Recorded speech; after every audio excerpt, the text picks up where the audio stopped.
Welcome to the Think Small podcast, hypergrowth for small businesses. So, what's slowing you down? Well, hi again, everybody. This is Rob Godlewski with the Think Small podcast. And today our guest is Richard Strauss. Richard is the CEO of Teak Decking Systems. And Richard, it's a real pleasure to speak to you today because you have a very interesting business. So let's dig in. Richard, tell us about the business and how you got started in it and what problems you solve for your very demanding customers. Oof. Well, we're certainly a niche business. Building teak and composite decks for yachts and super yachts around the world is a little unique. Wow. But there's never a dull moment. Yeah, for sure. Always interesting. And in your world, never a dull client, I'm sure. No, we have great clients. We're very fortunate. We have a broad range in our client base, of course, but we definitely deal with the ultra high net worth people. It's kind of the core of our business. Here at Teak Decking, of course, we build decks for production boats here in the U.S. As well as here in the U.S., we're doing a lot of refits on yachts and super yachts. Okay. Not too much new build is happening in the U.S. in the yacht and super yacht side, unfortunately. Most of it's moved to Europe, especially on the super yacht sector. Okay. Um, And define super yacht for us. well, it's kind of a moving target, if you will, and it's I would say the yacht side starts probably around the 60 to 110, and then once you get over 110, get into 120 and up, it goes into super yacht. Okay. But that's kind of subjective, and it might depends on who you ask and what day you ask them and which way the wind's blowing. Understood. Yeah, but we're installing decks on boats that are up to 140 meter. Wow. So that's close to shoot over Uh, 500 feet long. yeah, yeah, Wow. yeah, So tell us, the business is not a new business. You've been doing this for a long time. Tell us yeah. how you got started and started the business. Well, I didn't start the business. Okay. I've been with Teak Decking for almost 10 years now, collectively. But the business was founded in 1983 by Lars Lewander and his wife. And I think they had a business partner at the time. And then Lars eventually bought him out. But and Lars is from Sweden. Um, and he acquired, a patent, bought the patent for the rights to build prefabricated decks. And he actually him and his team really worked at perfecting the process. And that Okay. was really the infancy of teak decking. Um, he's, Lars originally was on the East Coast, and back in the early 80s, of course, Sarasota was a hotbed of boat manufacturers as well as St. Pete, Tampa area. So he put some roots down here in Sarasota, because in those days we had Chris Craft and Donzi and Wellcraft were here, and then up in St. Pete, Tampa area, there was a whole smattering of sailboat manufacturers and powerboat manufacturers up there as well. So it was really a mecca, and so he's smart for putting it here then. And of course, we always had an office in Fort Lauderdale, which has served us very well. Yeah, I And bet. just built it up, and about 14 and a half years ago, he wanted a way out, so he turned it into an ESOP. So now we're an employee-owned business. Our ESOP is fully mature and paid off. And so we've been in ESOP for a little over 14 years now. So every employee here is a partial owner. Um, Outstanding. yeah, and I was asked to interview and join the team. Oh gosh, I don't even know what year it was exactly, but it's been no 9, 10 years ago. Okay. Um, I started my career out of college at Brunswick Corporation. Sea Ray actually was Sea Ray, and then Sea Ray bought Brunswick, and I worked with Brunswick affiliated companies for the good portion of 16 years. Okay. Got out of corporate life, had founded my own business back in 90, tail end of 98, early 99, and I had that for just about 14 years and sold that. I went into yacht brokerage. I did some consulting with some other boat manufacturers while I was yacht brokering. And the president at the time saw my name on an email and reached out to me and asked me if I'd be interested in talking to him. And one thing led to another, and here I am. So, Wow. yeah. That's a heck of a way to find an executive leadership job. Well, yeah, I came in, my original plan whenever they hired me was to mentor from the vice president of sales at the time, who had been with the company probably since its founding. He had been here 30 plus years and he was thinking about retiring. So I was going to come and mentor from him for a couple of years, and then he was going to retire and I was going to take his role as head of sales. Okay. And of course, coming to Teak Decking, I didn't know. I've been in, again, marine industry for a long time, mostly product development and engineering. My Okay. background really was in the mechanical side, the rigging side, hull development, hull shapes, hull design, and then I really got heavily involved in the composite side, especially when I had my own business. So I knew a lot about a lot of things, but I didn't know anything about carpentry work or teak.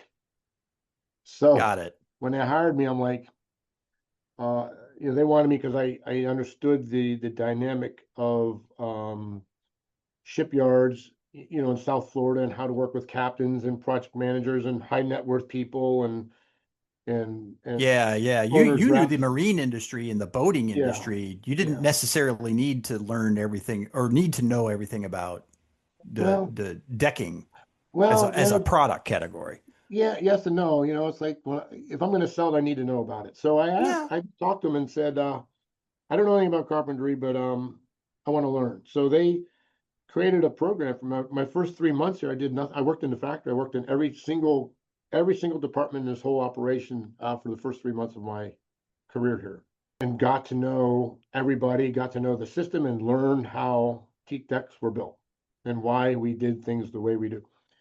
Teak decks from just looking at them, they look like brown boards with black stripes. They look pretty simplistic, but there's a lot to it. And a lot of thought goes into the design and development of a teak deck and the proper installation. And it's got to work with all the deck hardware. It's got to work with scuppers and drainage. There's just a lot to it, more than most people think. Not to mention you don't have standard sizes where you can pre-make, Mhm. a bunch of inventory, let it sit on the shelf and ship out to customers. I'd imagine everything's custom. By and large, on our production boat side, we do have templates, patterns, and jigs and fixtures. And CNC, of course, helps a lot. But, Sure. that's a small portion of our business. The vast majority of our business is all custom. Yeah. Okay. Yeah, for sure. Yeah. Interesting.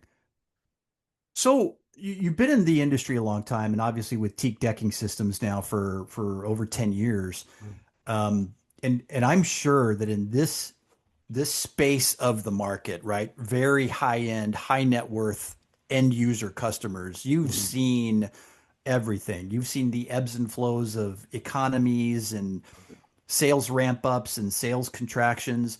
Talk to us about a period of those down sales times, right? When revenue was contracting, and how did you help navigate the business through that period and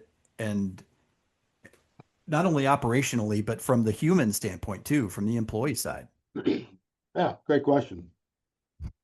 Uh, oof, how much time do we have? A couple hours? So I ended up in As this much as you role. need. I ended up in the role of president in 2019, August 2019. And quickly after, assuming this role, the founder, who was still around, but he was retired from the business, but he was around. He came to me and said, "Richard, we need a footprint in Europe." Him and I had talked about it prior, and oddly enough, that December, someone reached out to me who I'd met prior and said, "Hey, I want to sell my business." And he had a business over in Spain. Huh. So January, I'm over in Spain looking at this, January 2020. And I'm going to get to your answer here in a minute. And we by March we had a letter of intent to buy this business. Now, fast forward to April of 2020, Oh COVID my hits. gosh. Oh my gosh. So COVID hits, and so we Yeah. keep our course with our letter of intent and try to push that closure of the business in Europe. And at the same time, of course, we were mandated to close. And, we're an ESOP and we've got highly trained people. Hey, we just sucked it up. We're going to keep everyone paid, um, pay all their benefits. We just did what we needed to do to keep our team pulled together, held together, even though they're sitting at home not doing much. Teak deckers, the way they are, dedicated group. I mean, we had a core team here. Our management team met every single morning on Teams meetings, kept things kind of going in the background, and employees were calling and say, hey, if there's anything I can do to come in and help or whatever, let me know. So we were able to get a few jobs we could go out and digitize, and scan for making, templates and things like that. Oh, sure. Um, but otherwise we just sucked it up, and because it was the right thing to do. And, it paid off, of course, whenever we were allowed to come back to work, everyone was Yeah. back and they were back and ready to go. So, Richard, can I assume then that you were not designated an essential business during that time? We were definitely not an essential business. Yeah, yeah, Nobody needs a teak deck. yeah. Yeah. No one That's needs too a teak bad. deck. That's something I tell the team every single day, just, as we go about our business on a day-to-day business, like, just remember, purely a luxury, non-needed item. No one needs a teak deck. Right. And, we have to run your business knowing that. But, so we just sucked it up. Of course, eventually the government comes around with their ERC, their employment retention credits and things like that. And we were able to get that, but we didn't know about that at the time. We just did it because it was the right thing to do. And Hmm. finding competent, capable carpenters and the knowledge base, you got to protect that. It's very critical. So, fortunately, it was definitely slow for a little bit, but that quickly turned around. The production boat dive just went through the roof because everyone wanted a boat and wanted to be on the water. So that flipped Somewhere around pretty safe. quick. The yacht side slowed down for a period of time, um, but also then that picked up. So, it's when we do get into slow times. Well, fast forward to last summer, last Q3 and 4 of 2025 were horrible, Hmm. very slow.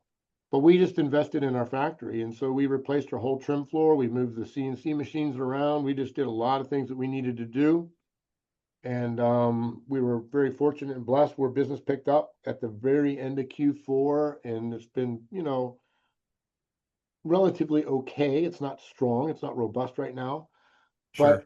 uh, our factory was completely redone, revamped, and we're way more effective, more efficient now than we were before. So That's there's, great. I mean, you were in a good spot being able to do some, I'll call them back office improvements Mhm. during those downtimes. So you Yeah. made use of your people, you made use of the time. Mhm. That was that was good.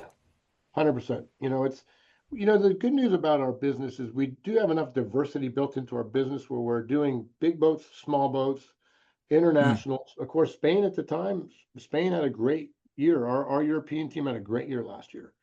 Oh. Um, our products division, we have a products division. We make products to build and install teak decks and then the aftercare of teak decks and composite decks.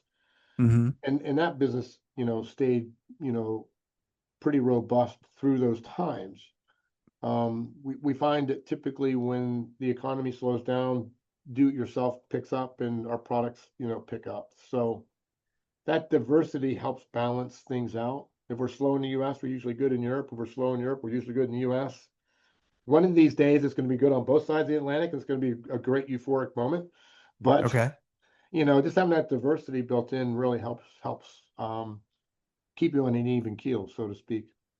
No, that's great. So kind of flipping the script on that question then is tell us about a time when sales were on fire, right? Revenue is going crazy. The boat building industry is going nuts, and you're trying to figure out what to do next. Because as you and I know, Richard, the problems that come up during times of rapid expansion are sometimes less obvious and more challenging than the problems that come up during times of contraction. So tell us about a time when that happened.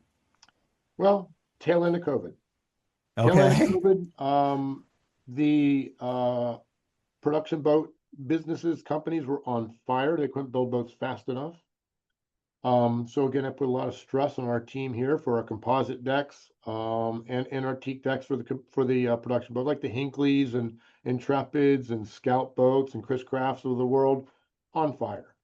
Okay. And at the tail Yeah, end of COVID, for the excuse me, for the benefit of our audience, what do you define as that tail end of COVID? About what time of that period was this? well, that was towards the end of 2022, and then Okay. 2023, because then you had the supply chain issue stuff, Right. all thrown Right. into the middle of all that. Yeah. So and then the yacht and super yacht side and the refit side, by the tail end of COVID, they were trading super yachts like baseball cards. I Oh have my never seen gosh. anything like it. Boats were moving. I watched a 120-foot boat get sold. It was on the Hart at a shipyard in South Florida. Engines are out of it, generators out of it. It's all taken apart, and some guy comes and buys it. Not operational at all. No, no, but it's just the way it was. And so you have the team that you have. You try to supplement the team that you have with additional hires, but you can only train so many new people at one time and not bog the rest of your craftsmen down. They can train a handful of people effectively and efficiently without slowing everything else down. So basically what you do is you take what you can take and do so you can continue to maintain the quality standard. That's the key to it. You don't want to get ahead over your skis and start pumping out decks with poor quality, because a good reputation takes forever to build and it takes a minute to lose. Yeah, that's So the quote I was going to use. I'm glad you used it first, Richard. yeah, you just have to make a decision to say, this is what we can do, and the rest we're going to have to let go somewhere else. You have to do some picking and choosing. Yeah, I've heard that a lot from various guests on this podcast that went through the same kind of challenge you went through, Mhm, and it was during this post-COVID period mhm, when they were faced with what could have been massive exponential growth. mhm, But like you, they took a kind of pragmatic approach to it. mhm. They realized that these unbelievable great times aren't going to last, Correct, and you can't denigrate the quality of your product or services, correct, you know, to correct. to risk that for the future. So, wise move, Richard. Exponential growth doesn't always mean exponential profits. That's very true. It Yeah. it can absolutely mean exponential headaches. Yes, it can. It can lead to excessive warranty costs and all kinds of things.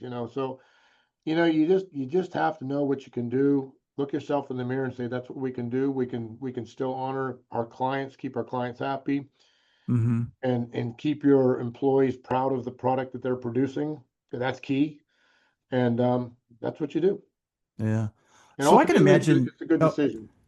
right, right. Mhm, So I can imagine in your business the split the revenue split between um new boat builds or mhm, installs for new boats for an OEM customers versus the refurbished customers. mhm. I'm sure that those that split changes from time to time. It Where is does. your business mostly? The production side has dropped off. Of course, right now production boats are just really in the tank here domestically. Oh, interesting. Unfortunately, it's just the economy is just not in a good place, and the people that are buying boats that are less than $1 million, they're just not buying boats. So that business is really off now. It can be up to 40% of our business in robust times, and we're maybe 30% of our business now. Um, with some of the big beautiful bill tax incentives, the super yacht stuff is picked up, Okay, because people can buy boats and there's some tax write-offs if they're chartering and things like that and use it as a business. So that's helped that. So, we've had a little bit of a shift to the bigger decks, and less of the production boats, which doesn't hurt our feelings. Our team likes building the bigger decks, a little bit, better. And, quite frankly, they're a little bit more profitable as well. So, sure. that's kind of what we're So doing it now. it ebbs and flows, but It ebbs and flows. Our team in Europe, we don't do any production boats over there. It's all custom.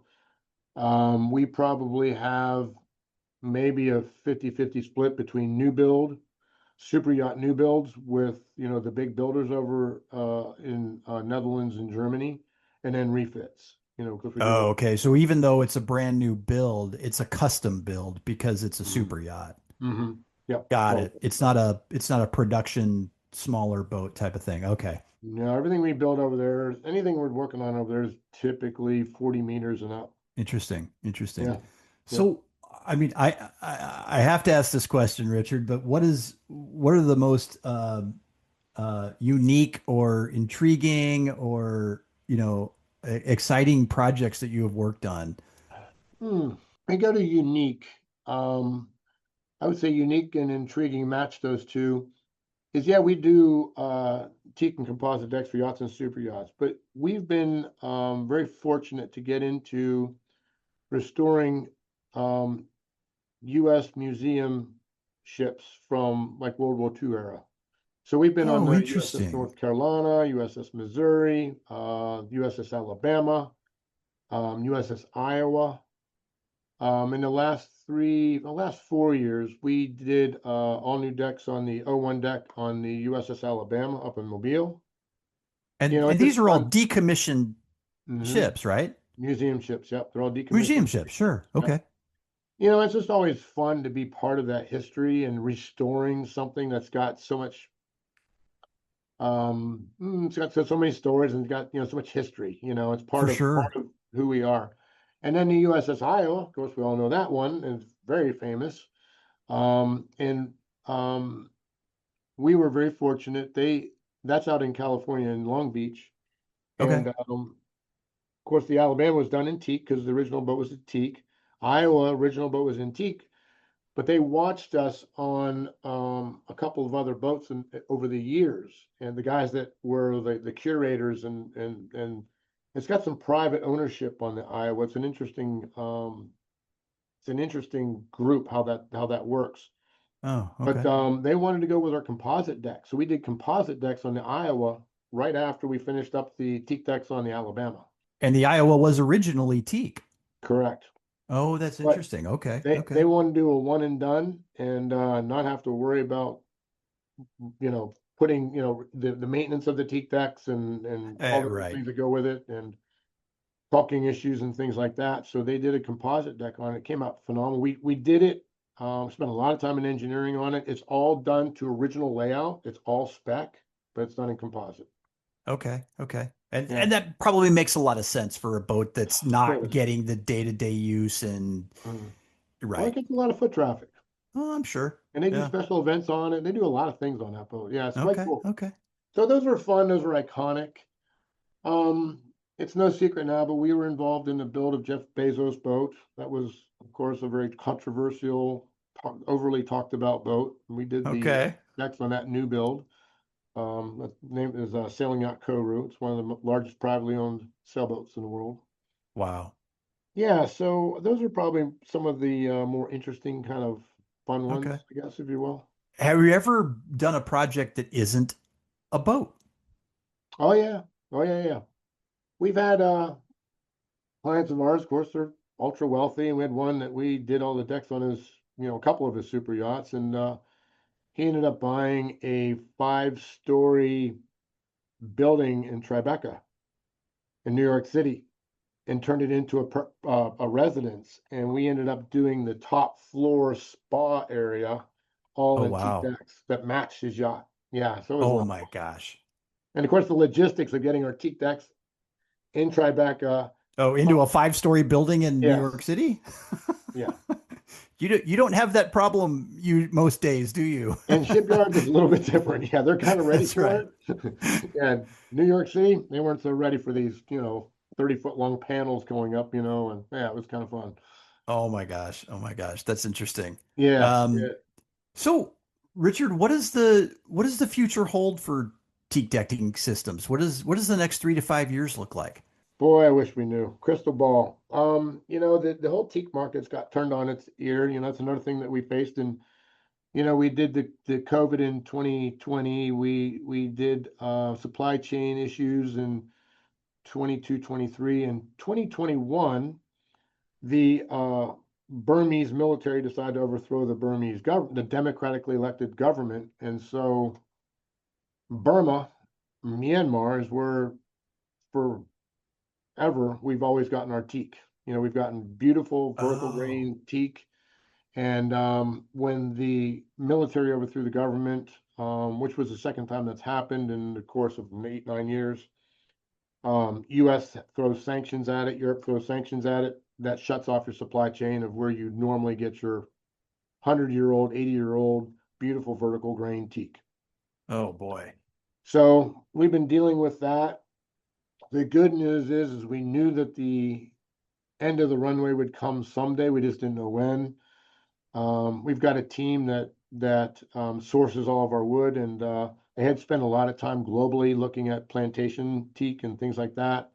So we were well prepared for it when it happened. We knew where to go, but it definitely disrupted our normal supply chain of teak, and it changed that time frame. So I say all that because what's happened in that period of time is, of course, sustainability became a major issue and things like that. And teak almost, especially in Europe, became a little bit taboo. Burmese teak is very taboo. It's like wearing a fur coat in New York City in the 90s where people would throw ketchup at you.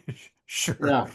So that changed a lot. So then we started getting a lot of questions from our clients, what's next, from a sustainability issue, what's next? So we have to go to plantation teak. We started moving more to the composite side. We now have brought in cork decking. We bring in a product called green teak. Green teak is coming out of Thailand. They're using 20-year-old trees, not 80 and 100-year-old trees. We're taking 20 and 30-year-old trees, cutting them down and slicing them and then gluing it back together. And so when you glue that together, you don't worry about the grain structure because the grain structure is on the top. It's on the side now. And when you glue it together, it almost looks like vertical grain teak. Oh, So interesting. it's very interesting. So it's a manufactured product, but it's natural teak. And we had been working with the guy that developed green teak. He was one of our original wood traders. We knew him for 38 years. And he used us as a test environment for him. So he started making these, but we've been working with him for 12 years. So we knew the product. We helped him. We kind of we're here in Southwest Florida. We got a lot of humidity and heat and cold and rain. We got it all. So we'd make these panels and deck panels and put them out in our exposure area and helped him kind of work through his process. So where the future is we have to be able to offer high quality options in a diverse segment. We have to be able to go into it with either a composite, and we lean to the urethanes on the composite, or cork, or teak, or a variant of teak, or plantation teak. So you mentioned cork. Even though cork is a natural product, it's much more sustainable than something like teak, right? It's only carbon positive product out there. Yeah. Carbon positive. I didn't realize that. It's carbon positive. Yeah. Yeah. Interesting. Okay. Well, cork trees, they plant a tree, and I think after year 20, then you can peel the bark. And that's where the cork comes from, is off the bark of the tree. And then Okay. 5 years later, that bark grows back. You could peel it again. And I think you can do that up to, I don't remember, like 5 times or whatever. Oh, So the wow. tree is, creating oxygen and cleaning the air and all that other stuff. In the meantime, it's growing bark, and you peel it off and grind it up and make, cork sheets, and we turn that into cork decks. And from a quality or perception standpoint, is it equal to the decking you put on for teak or composites? I mean, do people request cork as a preferred option? It's getting there. It's never going to become a replacement. It's just going to be an alternative. Okay. I think cork's got its place. I don't see any time in the near future of a 110 meter having all cork decks. But I don't know. Stranger things could happen. People want what they want, so you never know. But visually, it's a little bit different looking. It doesn't have the character that teak would have, or any natural wood with the grain structure. Sure. But a lot of sailboats use it because it's lightweight. It's got a good R factor from thermal perspective for Okay. insulating, Sure. sound deadening, and it is easy to keep clean, and it's fairly easy to repair as well. Interesting. I'm sure Yeah. that is attractive Hmm. to a an educated buyer. Correct. Correct. Right. Yeah. Yeah. Yeah. Interesting. Mhm. So, with all these things, right, getting a little bit more diverse materials and educating the market Mhm. on different materials, more sustainable products, Mhm. what could possibly be holding you back from achieving, your goals for the near future? People, What do you mean by that? I just, finding, the level of craftsmanship, particularly here in the US. In Europe, it's a little bit easier for us to find quality carpenters. There's a lot of people over there that are third generation carpenters, very proud of it. They've always invested in the Okay. trades, in Europe. And here So in when the you say US, people, you're talking about your craftsmen, your installers, your fabricators. correct, correct. Yeah. Yeah. Office people, that part's not too hard. And of course, we're with everybody else. We're utilizing AI and streamlining things from an operations side, and an administrative side. AI is not going to replace anybody. It just makes you more effective, more efficient, and you can do more with less. But you don't have to let anyone go. You just expand your business to absorb it all. And that's Richard, I'm so glad you mentioned AI because I think literally every podcast guest I speak with mentions AI, and Mhm. they literally say the same thing you just did, and that they're Okay. not looking at it to displace people. Mhm. They're looking at it to get their people more efficient, more productive, and upskilled, if you will. Upskilled, you go for efficiencies, you can offer clients more. We're Our team here, I got a group of these young guys that were just so engaged, and I started challenging them with it. And so they're doing all these things on their own at home. And so we Right. invested in a computer, an AI computer. So we have our own internal AI now. We've got all of our literature, all of our information, all of our customer information, all of our past quote, everything's loaded into it. But we still have our own internal AI, so we can search it for process, procedures, all kinds of stuff, and all this history, and it's helping us do quotes and things like that. Now we're turning it into a tool where our engineering team can develop a teak plan within minutes, and we're going to get it to where a client can go play with it. So it's really helped out, and it's just inspired our team to think beyond a little bit. Instead of Okay. we're just offering more, we're creating a client portal where the client can go onto our website and they can click a portal and they can go and see the progress of their project and things like that. We're writing all the code for all that. It's just amazing what you do. Oh, Um, fantastic.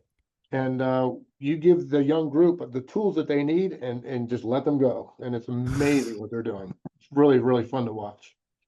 I'm also intrigued by you saying that too, right? Getting your younger staff and team members engaged in this effort with AI. Mhm. I hear that a lot too. Mhm. The leadership team is saying, I don't really know much about this tool, but I know I need to. Yeah, So I'm going to get the people who are probably closest to it and are more accepting and willing to play around with it to teach us. right. So Yeah. recently, I mean, just kind of a side note, but a law firm that I spoke with on this podcast, based in New York City, is using their lowest level intern to put on workshops for AI for the partners. Wow. And I'm thinking Yeah. that's awesome, Yeah. right?